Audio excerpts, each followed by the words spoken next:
Muy buenas noches y muy bienvenidos sean nuevamente a una nueva transmisión de los atributos de Dios. Como cada jueves es un gusto saludarles, es un gusto el poder estar con ustedes nuevamente reunidos por medio de este medio, el cual de alguna manera lo usamos para la gloria de Dios, lo usamos para llevar el mensaje divino a las familias, a los hogares, y ese es nuestro deseo, que Dios pueda bendecir sus vidas por medio de estas transmisiones, pueda llenar sus vidas, pueda también cambiar la perspectiva en cuanto al carácter y la esencia de Dios. Sé que en el recurso de las semanas que hemos estado compartiendo los atributos de Dios ha sido de mucha bendición para muchas familias.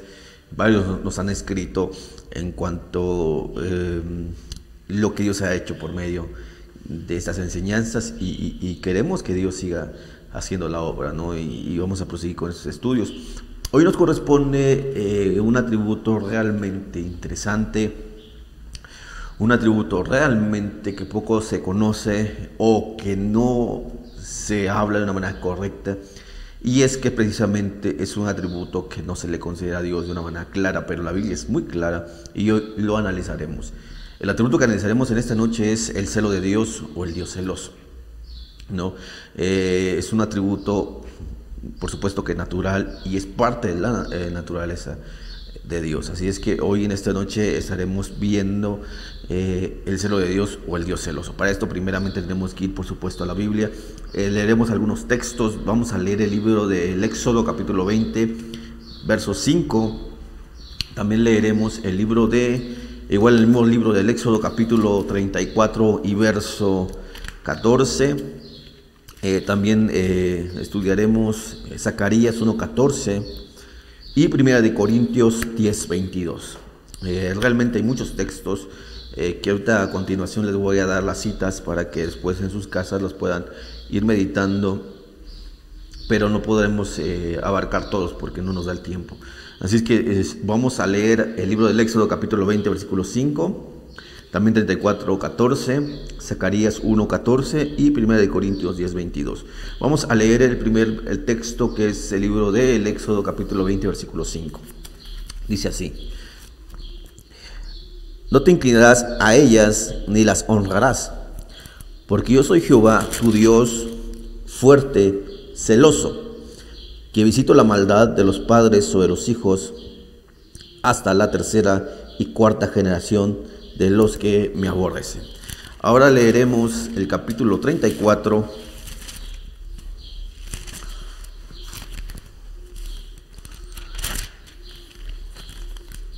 verso 14,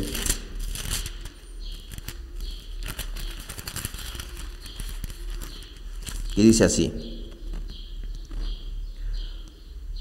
porque no te has de inclinar a ningún otro Dios, pues Jehová, cuyo nombre es celoso, Dios celoso es. Voy a volverlo a leer porque es bien interesante esto. Dice: porque no te has de inclinar a ningún otro Dios, porque Jehová, cuyo nombre es celoso, Dios celoso él es. Aquí dice que uno de los nombres de Dios es celoso. Es uno de los nombres de Dios. Eso lo vamos a analizar un poquito más adelante. Ahora vamos al libro del profeta Zacarías, capítulo 1, verso 14, y dice así: y me dijo el ángel que hablaba conmigo, clama diciendo: así ha dicho Jehová de los ejércitos, celé con gran celo a Jerusalén y a Sión. Celé con gran celo a Jerusalén y a Sión. Ahora 1 de Corintios, capítulo 10, verso 22, y dice así: ¿o provocaremos a celos al Señor? ¿Somos más fuertes que Él? Aquí es una figura retórica, una pregunta, retórica, el apóstol Pablo. Ok.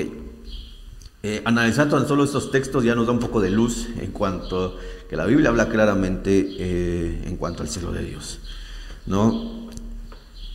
El Dios celoso suena realmente algo ofensivo. Si lo hablamos así de una manera pues vaga, de una manera sin conocimiento, puede sonar ofensivo el decir que Dios es celoso. Cuando hablamos del celo pensamos en aquel terrible sentimiento que nos afecta y afecta a las personas. Es uno de los defectos más voraces y destructivos que existe. Entonces, cuando hablamos de celo, del celo que nosotros conocemos, o cuando escuchamos la palabra celo, lo primero que se nos viene a la mente es ese sentimiento voraz y destructor, ¿no? Ese sentimiento que afecta las emociones, ¿no? Cuando pensamos en celo, ¿no? Y eso lo vamos a ir analizando en los próximos minutos.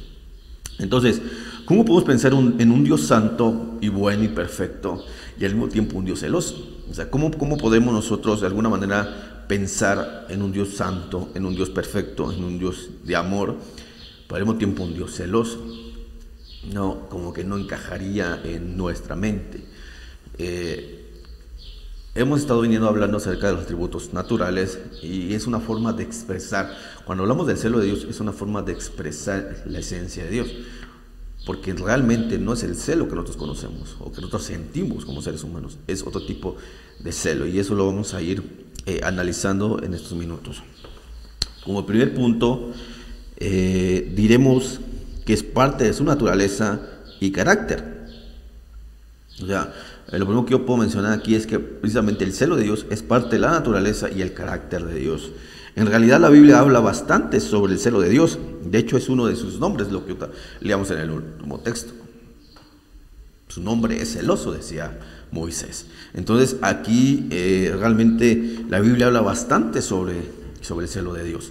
Tan solamente voy a dar algunos textos, no me puedo detener solamente a hablar sobre algunos pasajes de la Biblia en cuanto a esto. Por ejemplo, hay referencias en el Pentateuco en cuanto al celo de Dios. Por ejemplo, ustedes pueden buscar en casa, se encuentra en Números capítulo 25 versículo 11, en el libro de Deuteronomio capítulo 4 versículo 24, también el capítulo 6 versículo 15, capítulo 29, versículo 20 y capítulo 32, versículo 16. En el Pentateuco encontramos algunas de estas referencias en cuanto habla del celo de Dios. También en los libros históricos podremos encontrar en el libro de Josué, capítulo 24, versículo 19, también en el libro de Primera de Reyes, capítulo 14, versículo 22.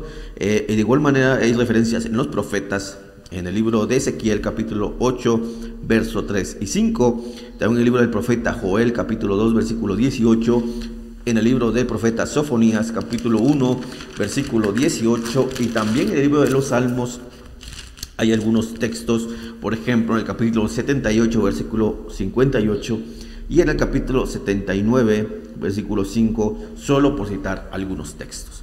Realmente la Biblia, si ustedes usan alguna concordancia bíblica, busquen la palabra celo de Dios o el Dios celoso y les arrojará muchos más textos de los que acabo de compartirles. El celo de Dios es una virtud cuando es un defecto en el ser humano. El celo de Dios realmente es una virtud en él, es una cualidad y parte de su naturaleza divina, pero en el ser humano realmente es un defecto. Y esto, por supuesto, que cabe de más decirlo, ¿no? Creo que es algo que todo ser humano ha experimentado. Entonces, ¿de qué naturaleza es el celo divino? ¿No? O sea, ¿de qué naturaleza es el celo divino? Para eso tenemos que aclarar dos puntos importantes en cuanto al celo del hombre. Hay dos tipos de celo que habitan en el hombre, en el ser humano.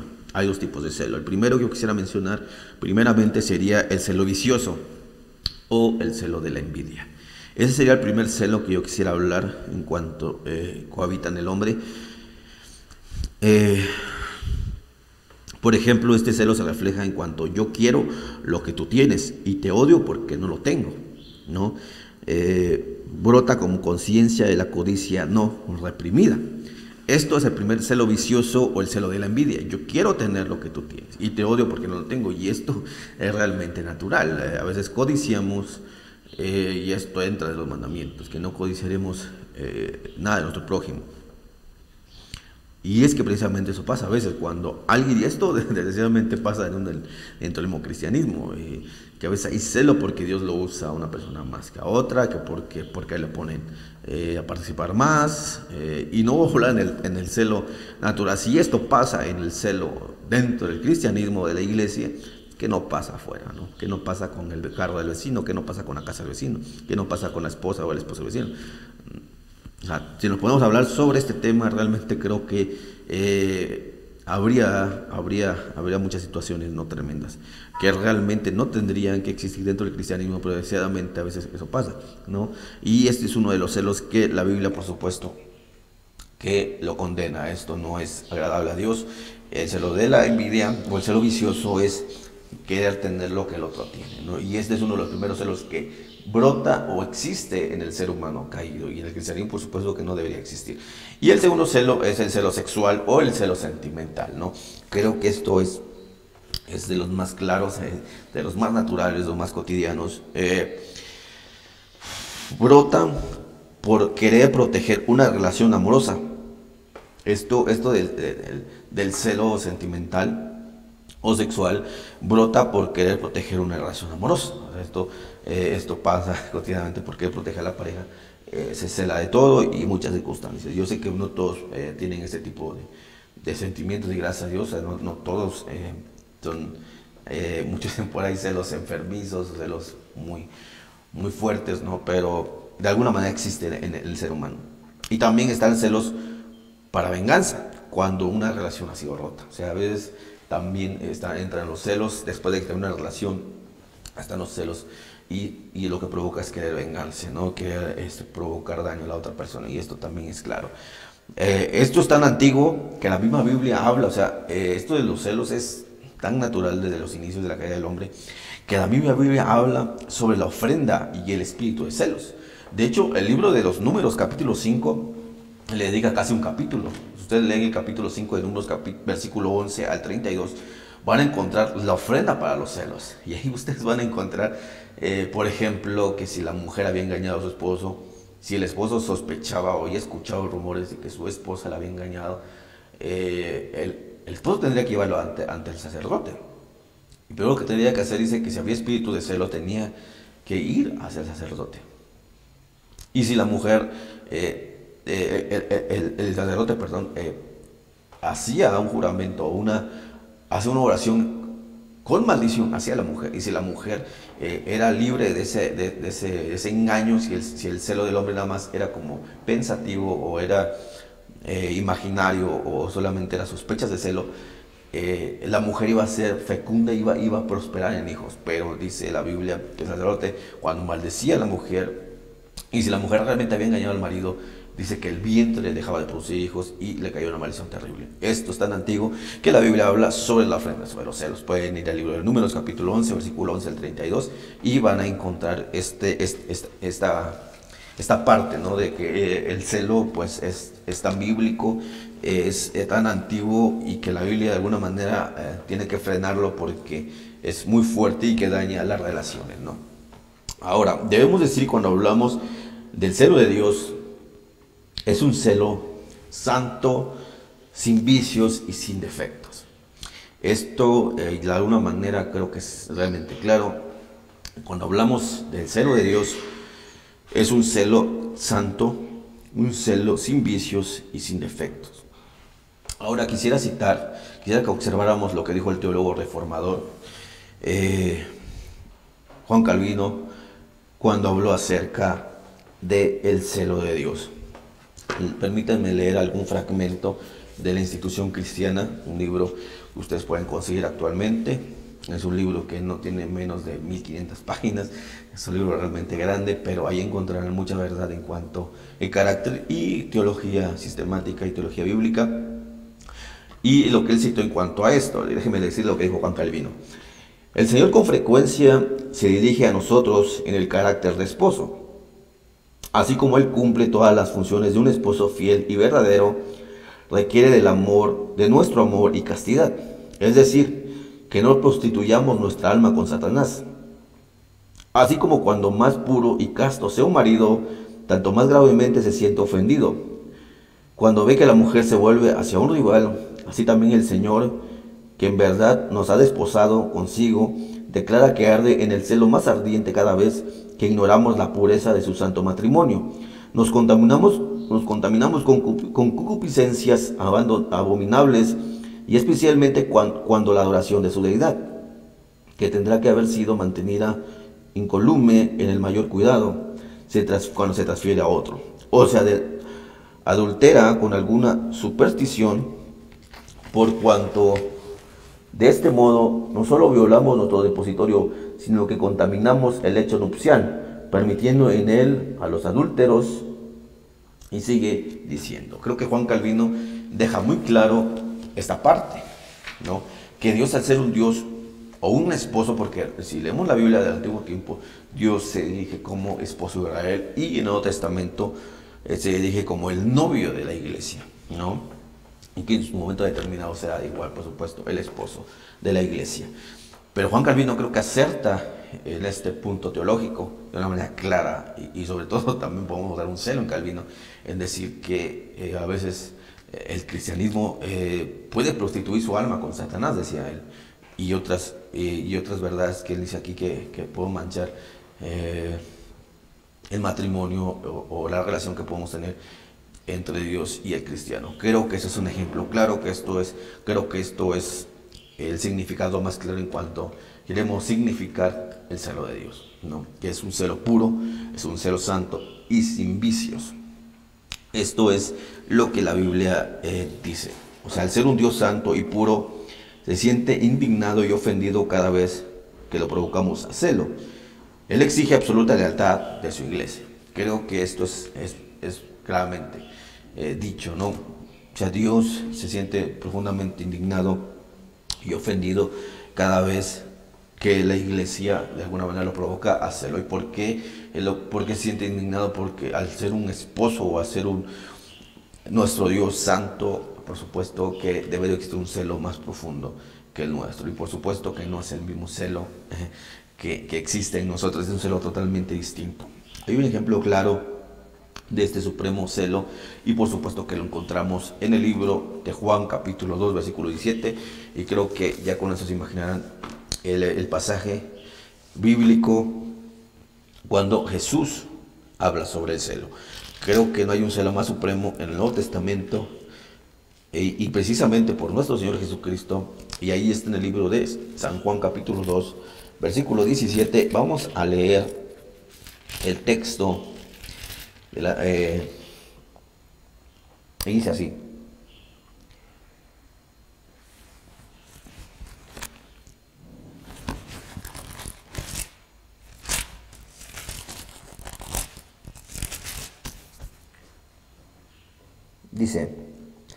entonces acordaron sus discípulos que está escrito: el celo de tu casa me consume. El texto desde el versículo 13 habla sobre Jesús purifica al templo. Cuando Jesús llega a este lugar, no quise leer todo el texto porque quiero explicarles un poco el contexto histórico en esto para entender de una manera más clara el celo de Cristo, por qué se manifiesta con ese celo y se cumple la palabra que los apóstoles habían escuchado en el libro de los Salmos 69. Jesús en un momento determinado llega al templo y ve aquel lugar que se había creado precisamente para la oración, para la gratitud a Dios. Llega y se encuentra en un lugar en el cual se hacía la Pascua, como cada año, de sacrificio de animales. Ustedes pueden recordar en el antiguo tiempo cómo dependiendo el pecado y dependiendo la condición económica de cada familia era el sacrificio. Dependiendo del pecado y la condición económica era el animal o la porción de harina o la porción que tendrían que llevar para el perdón de sus pecados. Recordemos que había desde harina amasada, tórtolas, corderos, bueyes, palomas, dependiendo el pecado y la condición económica. Creo que es claro que en el Antiguo Testamento, pues, cada familia llevaba, de hecho la Biblia registra eso, que cada familia llevaba de sus ovejas, de lo que tenía en casa para hacer los sacrificios. De hecho lo vemos desde Abel, que traía como tal, no se instituía la ley, pero Abel ya había agarrado de lo mejor que tenía para ofrecérselo a Dios. Entonces esto pasaba de una manera igual con la gente que quería llevar y ofrecer sacrificio y perdón a Dios, llevar conforme le era pedido. Pero ¿qué pasó con el paso de los siglos? Que el sacerdocio se empezó a corromper. El sacerdocio se empezó a corromper de tal manera que decidieron hacer un negocio. ¿De qué consistía este negocio? De una manera muy sencilla y clara. Agarraron el templo, agarraron una parte bien importante del templo, hicieron un criadero de animales. Criadero de animales de cualquier tipo, conforme a la ley judía y conforme a la ley que establecía el perdón de los pecados y la Pascua. Y supongamos que una familia pobre o una persona pobre que hubiese pecado o tenía que una ofrenda de cada año, subía al templo con su tórtola o su cordero o cualquier ofrenda que llevaba, el sacerdote la revisaba minuciosamente, y aunque el animal fuera sin mancha, como Dios le mandaba, o sin ningún defecto para ser aceptada, el sacerdote simplemente decía, sabes que no te lo puedo aceptar porque le he buscado cualquier excusa. Y entonces no quedaba más remedio que comprarles a ellos. Le decía, ¿sabes qué? Le decía al sacerdote, ¿sabes qué? No puedes entregar esto, no puedes ofrecer esto a Dios, pero aquí tenemos algo perfecto para esto, pero que es ideal. Y se lo vendían, no solamente se los vendían, sino a precios exageradamente altos. Entonces ya teniendo el contexto histórico de una manera tan sencilla, porque abarca más, Jesús llega ahí y ve aquel criadero dentro del templo, ve cómo los sacerdotes estafan a las familias pobres, les roban su poco dinero que llevan, y es una corrupción totalmente. Llega Jesús y ese es el celo, ese es el enojo de Jesús. Ve la corrupción, cómo habían adulterado ya su alma, habían vendido su alma mejor postor, habían negociado con la fe, habían corrompido el templo de una manera bárbara, habían hecho, como dijo Jesús, una cueva de ladrones. Esto es el contexto histórico, una cueva de ladrones. ¿Por qué? Porque ya era un negocio, y estaban robando al pueblo de Israel lo que no tenían. Jesús llega muy enojado y con un látigo empieza a correr, voltea las mesas y los corre de una manera con autoridad y con celo. Y termina en el texto 17, lo que yo leía, diciendo, entonces se acordaron los discípulos que está escrito, el celo de tu casa me consume. Jesús habló sobre el celo, y esto precisamente decía el Salmo 69, versículo 9, y lo escribe precisamente David cuando era perseguido por causa también del celo de la casa de Dios. Esto es una tipología de Cristo y es un cumplimiento mesiánico. Y creo que es claro que el celo de Dios es un celo diverso al celo humano, diverso al celo que existe. El celo de Dios exige que seamos celosos para con Dios. Creo que esto es claro, que si Dios es celoso, por supuesto que nosotros tenemos que ser celosos para con su obra. Esto implica que no debe de haber ningún tipo de idolatría en nosotros, como lo establece el segundo mandamiento. En el Éxodo capítulo 20, versículo 5, establece el segundo mandamiento, que no haremos ningún tipo de idolatría, puesto que Dios es celoso. Ustedes pueden leerlo en ese texto. ¿Cuáles son las palabras de Cristo para la iglesia que no tiene celo? Y esto es bien interesante, creo que es algo bien importante. El libro de Apocalipsis capítulo 3, versículo 14 al 19, hay unas palabras de Cristo para la iglesia que no tiene celo, y esto es muy fuerte, y es algo que no se habla o no se ha entendido de una manera clara. Ahí en el libro de Apocalipsis capítulo 3, verso 14 al 19, vamos a ver una porción que es sumamente importante, que es sumamente interesante y que se tiene que conocer dentro de este siglo en la iglesia. Capítulo 3, verso 14, dice el mensaje a la Odisea.